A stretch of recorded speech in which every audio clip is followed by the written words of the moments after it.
Hello everyone, welcome to our channel Nanak education point. Myself Heena Takkar. और जिन भी बच्चों का कल एग्ज़ाम है कंटेम्प्रेरी इंडिया इन एजुकेशन का, सो उनके ये मोस्ट इंपॉर्टेंट क्वेश्चंस हैं जो कि करके जाने हैं। वैसे तो इसमें मैं काफ़ी सारे क्वेश्चन डिस्कस करूँगी, बट उसमें से कोई 5 क्वेश्चन कौन से करने हैं वो भी आपको बता दूँगी। सो जो अच्छे मार्क्स लाना चाहते हैं, सिर्फ 5 क्वेश्चन पढ़ के पास होना चाहते हैं, सबके लिए वीडियो एक ही रहेगी। और CRSU का एग्ज़ाम जो है अब होने जा रहा है इसका, एंड MDU का भी अब आगे होगा। सो सबसे पहला क्वेश्चन जो आता है वो आता है, explain the concurrent status of education in Indian constitution. तो इंडियन कॉन्स्टिट्यूशन के ऊपर भी क्वेश्चन आ जाता है। और उसके बाद जो क्वेश्चन आ रहा है वो यहाँ पर ज़्यादा क्वेश्चन इसीलिए लगेंगे क्योंकि एक क्वेश्चन को कितने तरीके से पूछा जा सकता है वो भी यहाँ मैंशनड है। और ये आपको कोई नहीं बताएगा, सिर्फ टॉपिक बता देगा, बट ये क्वेश्चन कोई नहीं बताएगा कि एक क्वेश्चन को कितने तरीके से घुमा के पूछा जा सकता है, तो वो भी ऐड है।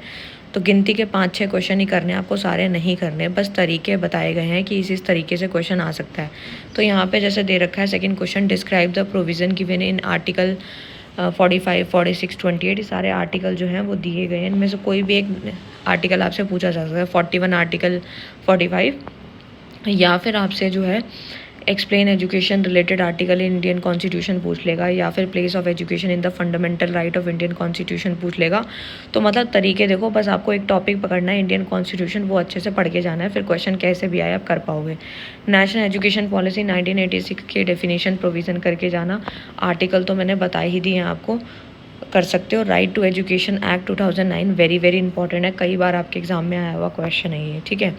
उसके बाद जो आता है, explain the secondary education commission in detail, ये भी आपसे कई बार पूछा गया है। उसके बाद आता है, right a short note on the national education commission. Kothari commission भी कई बार आता है, तो एक कोठारी कमीशन अच्छे से करके जाना, RTE एक्ट करके जाना, और एक इंडियन कॉन्स्टिट्यूशन। 3 क्वेश्चन तो अच्छे से रट्टा मार ही लेना, ठीक है। फिर से यही है, वो घुमा के पूछा गया है। Describe in detail the suggestion of national education commission, Kothari commission ही है, ठीक है।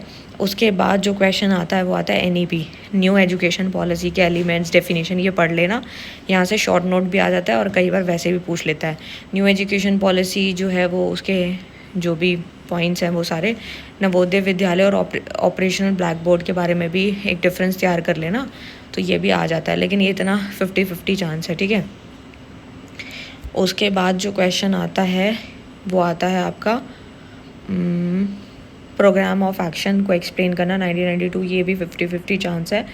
बट जो ये वाला क्वेश्चन है लास्ट वाला, discuss the national curricular framework 2005, ये पढ़ लेना, ठीक है। उसके बाद जो आता है, मिड डे मील के ऊपर क्वेश्चन आता है, कई बार आता है, उसके ऑब्जेक्टिव या डिटेल पूछ सकता है। SSA पूछ सकता है, सर्व शिक्षा अभियान का शॉर्ट नोट, कई बार एग्जाम में आया है, ये भी तैयार कर लेना। मिड डे मील तो वैसे भी आपको पता ही है, बना के भी लिख सकते हो, तो बस समझ के चले जाना। ग्लोबलाइजेशन वेरी इंपॉर्टेंट है, अच्छे से रट्टा मार लो, इसके पॉइंट्स आपसे पूछ सकता है, ठीक है। और कॉमन स्कूल सिस्टम, ये भी आपको पता ही होगा, नहीं तो एक बार इसकी डेफिनेशन वगैरह देख लेना। डिस्टेंस एजुकेशन क्या होती है, जो आप डिस्टेंस से पढ़ाई करते हो वो भी आप बना करके आराम से लिख सकते हो। टेलीग्राम पे ना मैंने अपलोड कर रखे हैं, तो जिनको ये डाउनलोड करने हैं तो वहाँ से कर सकते हो। और ओपन लर्निंग क्या है, ठीक है। Open learning, national institute of open learning, NIOS जो होता है, जो 10th-12th करते हैं ओपन से, ये भी आपको पता ही होगा, नहीं पता तो बस मीनिंग समझ लेना, बना के लिख देना, इसमें कोई ज़्यादा दिक्कत नहीं है। मॉडर्नाइजेशन के ऊपर क्वेश्चन तैयार कर लेना। स्कूल कल्चर के ऊपर ये 2 क्वेश्चन अच्छे से तैयार कर लेना, और एक डेमोक्रेसी। 3 क्वेश्चन जो हैं ये अच्छे से पढ़ लेना, समझ लेना। और जो नहीं समझने वाले हैं वो तो आपको मिड डे मील, ये सब ओपन बुक एग्जामिनेशन हो गया, या फिर ये सब तो आप खुद भी बना के लिख सकते हो, बस मीनिंग वगैरह पता होना चाहिए। वैदिक एजुकेशन सिस्टम को थोड़ा सा पढ़ लेना, क्योंकि ये पहले की एजुकेशन है, सो इस प्रकार से आपको जो है थोड़ा बहुत पता होना चाहिए और आप बना के लिख पाओ।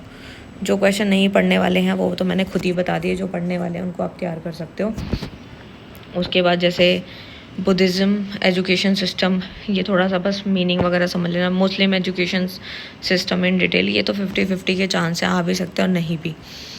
And modern education system incident, जो पहले के समय की होती थी, मेडिवल हो गया, ये कैसे थे। And technology empowerment in education को एक्सप्लेन करना, तो ये भी आप तैयार कर सकते हो। And expectation from a teacher in universal education, ठीक है। What are the expectation from a teacher in universal education, ये भी आप तैयार कर सकते हो, आ भी सकता है, ठीक है। तो यही थे सारे के सारे क्वेश्चन, जिसमें से मैंने आपको बताया कि 4-5 ही तैयार करने हैं। फिर से मैं नोट डाउन कराती हूँ कि कौन कौन से ज़्यादा इम्पॉर्टेंट है, ठीक है। तो सबसे पहला क्वेश्चन तो कॉन्स्टिट्यूशन पे तैयार करना है, दूसरा आरटीई एक्ट पे तैयार करना है, एंड थर्ड जो तैयार करना है वो आपको करना है एनईपी यानी नेशनल एजुकेशन पॉलिसी, और उसके बाद आपको तैयार करना है एसएसए यानी सर्व शिक्षा अभियान को तैयार करना है। और बाकी तो आप ग्लोबलाइजेशन तो लिख ही लोगे, मॉडर्नाइजेशन आप तैयार कर सकते हो, डेमोक्रेसी तैयार कर लेना, और एम्पावरमेंट पे क्वेश्चन तैयार कर लेना। सो यही थे 4-5 क्वेश्चन जो अच्छे से तैयार करके जाना है, बाकी तो आप बना के लिख ही लोगे। और जिनको ये क्वेश्चन मैंने बताया लाइक ग्लोबलाइजेशन हो गया या फिर ओपन स्कूलिंग हो गया, ये सब तो आपको आता ही होगा। अगर ये सब भी नहीं आता तो बस मतलब समझ के चले जाना, आप बना के लिख लोगे वहाँ पे। बट मैंने जो अभी स्टार्टिंग में जो 4-5 बताए थे, अभी जो बताए हैं करंटली जो बताए हैं 4-5 क्वेश्चन, वो तैयार करने हैं अच्छे से, तो उससे आपके अच्छे मार्क्स आ जाएंगे, पास भी हो जाओगे। All the best for your exam. Thank you so much.